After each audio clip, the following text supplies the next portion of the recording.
Hello everyone, এসছি প্রায় 8টা বাজার থেকে এসছি, 8টা সাড়ে 8টার দিকে এসছি আজকে। তো বেশি কিছু আনতে যাইনি, আজকে একটু সবজি আনতে গেছি আর একটু আম এনেছি, আর মামদের বাবার জন্য খাবার এনেছি। এই বেশিক্ষণ লাগেনি, 1 ঘন্টার মধ্যে চলে এসেছি বাড়িতে।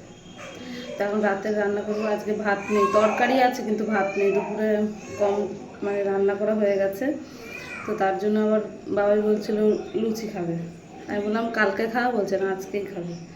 তার জন্য এখন লুচি করবো। এই যে ময়দা মেখে নিয়েছি, ময়দার আটা মিক্স আছে। আর এই যে আলু চচ্চড়ি করবো, আলুও কেটে নিয়েছি।